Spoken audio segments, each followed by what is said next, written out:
Hello everyone, welcome back to another brand new video, and in today's video we will be once again talking about Survivor. Survivor 46's premiere is in the books, and man oh man was it a noteworthy one, as we all experienced one of the greatest flameouts the game has ever seen. When I heard the news that we were getting another Survivor player from Vegas, I was excited, especially after the last one and Sammy did really well in the game. I sat down for the premiere, excited to cheer for my Vegas boy Jelinsky, and I was greeted with the stuff of legend. I mean, even Jelinsky predicted he'd be legendary.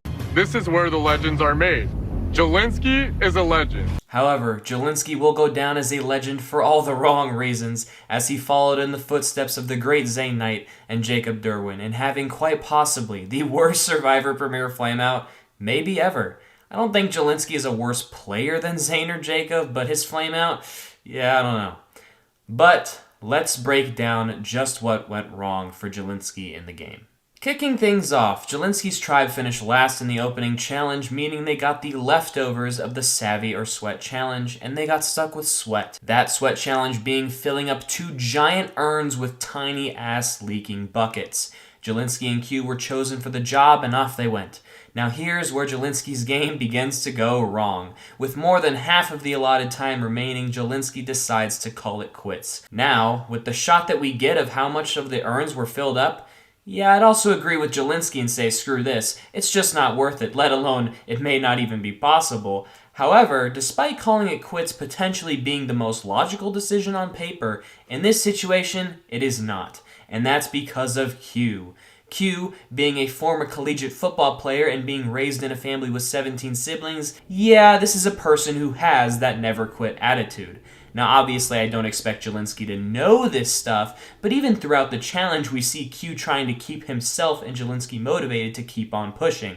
I find this decision from Jelinsky to quit to be a lackluster social play more than a strategic one, because after spending over an hour doing this challenge with Q, you should learn enough about him to know not to quit. After Jelinsky calls it and follows in Erica's footsteps by breaking the hourglass, we cut to Q immediately, who is chastising Jelinsky in his confessional. So already, the Yanu tribe is 0-2 in challenges, and Jelinsky has made an awful first impression with one of his tribe mates.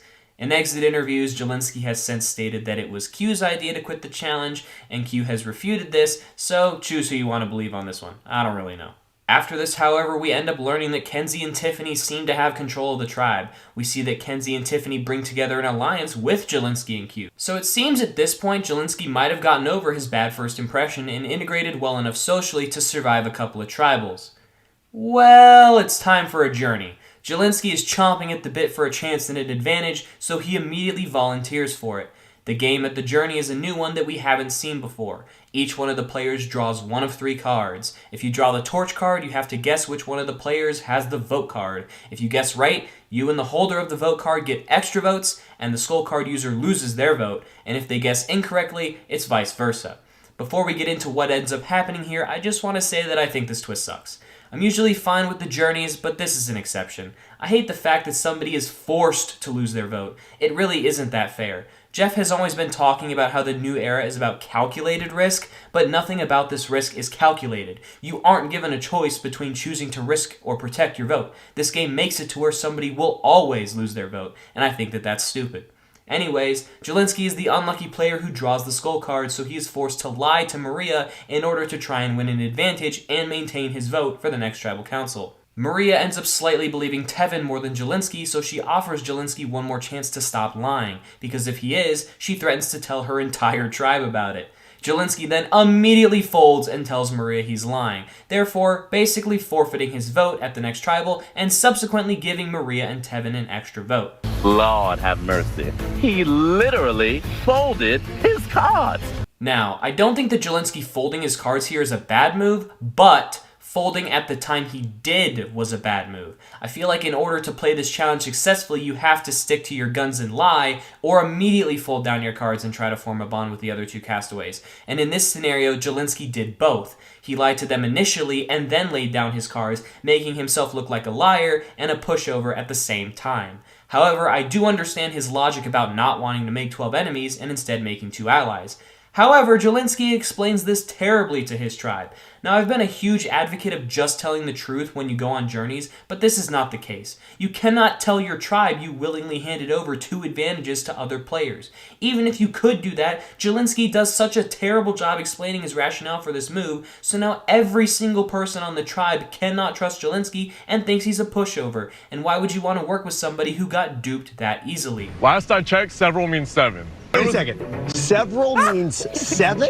Several means 7. It's a part of the word. Fast forward to the immunity challenge and we see that Yanu finishes in last once again, sending them to tribal council. We see Jelinsky fail at the puzzle during this, but this is hardly a knock, although we do see his tribe mates yelling at him during the puzzle, so there's that. We head back to Yanu Beach and Jelinsky immediately lays down to rest and watches the rest of his tribe go strategize. Even Jess, who's the other target on the table, is sitting there questioning what exactly Jelinsky is doing. Everybody seems like they're locked in on voting for Jess, all except for Q, who is adamant that it has to be Jelinsky who goes home. He tells everyone about how multiple times already Jelinsky has quit when the tribe needed him and how he cannot have that. Q attempts to convince Kenzie, Tiffany, and Banu to vote for Jelinsky as we head to Tribal Council. And at Tribal Council, it is just all downhill for Jelinsky. We get an entire recap of the last 3 days in the game, and we see Jelinsky fail at trying to talk himself out of this whole ordeal, with Jeff really laying it on him for not owning his sweat challenge quit. Jelinsky, what's fascinating to me is the reluctance to own that you quit. After that, Q brings up how Jelinsky gave his vote away and the tribe lambasts him for that. We then get this funny moment where Jelinsky tries to sway the group by saying he'll never give up. And I will never, ever give up in a challenge. Except for the sweat test. And we even wrap up the tribal discussion with Banu basically spelling it out that Jelinsky is done for. So you're feeling in your heart that it's Jelinsky tonight.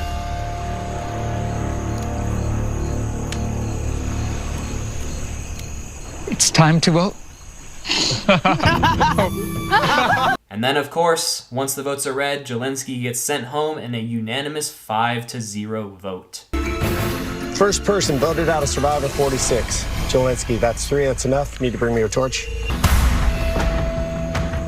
Jelinsky, the tribe has spoken.